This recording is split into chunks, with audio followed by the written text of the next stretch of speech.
ब्रज में सुनाते हैं कि जब ठाकुर जी ने गिरिराज जी धारण किए तो सबसे ज्यादा व्याकुल हो गई श्री यशोदा मैया। और यशोदा मैया को तब गर्गाचार्य जी की वो बात याद आई। श्री गर्गाचार्य जी कहते हैं कि हे मैया, आपको लाला नारायण के समान गुण वालो है, पर फिर भी कभी आपके लाला की शक्ति क्षीण है रही हो तो आप वृषभानु नंदिनी श्री श्यामाजू को ले आई हो और अपने लाला के समीप खड़ो कर दियो। वो या की आह्लादनी शक्ति है, वहां से आपके लाला को बल क्षीण नहीं होएगा। आज यशोदा मैया दर दर घूम रही हैं और सब जगह पूछ रही हैं श्यामाजू कहाँ है, वृषभानु नंदिनी कहाँ है, किशोरी जी कहाँ है। स्वयं वृषभानु जी कह रहे हैं, हे मैया, मैं खुद 3 दिन आते ढूंढ रहा हूं, लाली मिलना ही रही है, जन कहाँ गई। तभी मैया ने कही, बोले जब ते लाला ने गिरिराज जी उठाए, किशोरी जी मिलना ही रही हैं। जा शिला के ऊपर ठाकुर जी खड़े हैं, वह शिला के पीछे जाकर के जब यशोदा मैया ने देखो, श्री किशोरी जी एक आसन पर बैठी हैं और टकटकी लगा करके श्री गिरिराज जी को देख रही हैं। किशोरी जी के नेत्रन, अपलक नेत्रन से एक ऐसी ऊर्जा प्रकट हो रही है जा ऊर्जा पे श्री गिरिराज जी टिके भय हैं। हमारे ठाकुर जी तो यूं ही उंगली लगा के खड़े हैं, वास्तव में गिरिराज जी तो श्री किशोरी जी उठा के खड़ी है।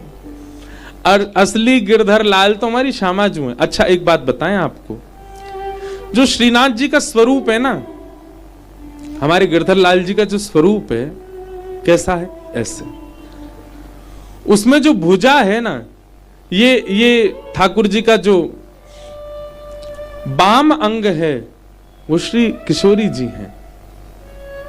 उसी भाव से ठाकुर जी की सेवा होती है, उसी भाव से श्रृंगार होता है। वो किशोरी जी ही हैं। उर्द बाहु जो है श्रीनाथ जी,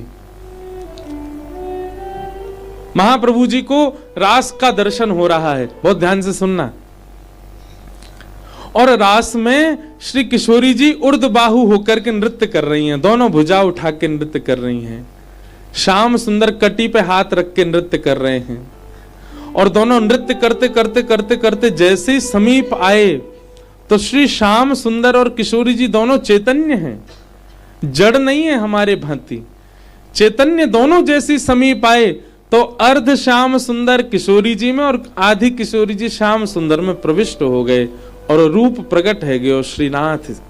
ये आधो अंग जो है ये श्यामाजू को है और आधो अंग जो है श्री लाल जी को है, दोनों एकाकार रूप में श्रीनाथ रूप में प्रकट हो गए। ये रास बिहारी भी हैं श्रीनाथ जी, ये गिरधारी भी हैं, गोवर्धन धारण करने वाला स्वरूप भी है। और क्योंकि अब हमारे लाल जी अभी आज तो नहीं है, समीप से अगर आप देखो तो एक यहां से नाग जा रहे हो है, इसलिए वे कालिया नाग मर्दन भी हैं। अनेक रूप हैं एक ही स्वरूप में।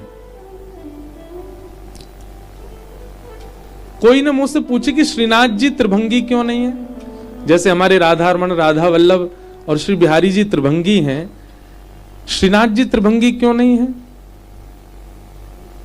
क्योंकि श्रीनाथ जी के रूप में स्वयं श्री जी विराज ही रही हैं। वो अर्ध अंग जो है वो श्यामाजू को ही है। ठाकुर जी ने मन में विचार किया, मैं भले ही भंगी है जाऊं पर हमारे श्यामाजू जब संग आमे तब त्रिभंगी नाय होनो है। श्यामाजू जब आमे तब उनको श्रमित नहीं करनो, या हमारे सीधे खड़े हैं ठाकुर जी। इसलिए ये बाम अंग जो है यहां पे वेणी भी धारण होती है, यहां चूड़ामणि धारण होती है, क्योंकि श्री जी को स्वरूप है। तो मूल गिरिराज जी तो हमारी किशोरी जी ने धारण कर रखे हैं, श्रीनाथ रूप में देख लो तो भी और कथानक रूप में देख लो तो भी। ऐसे गिरवरधारी श्री ठाकुर जी को हम बारंबार प्रणाम करें।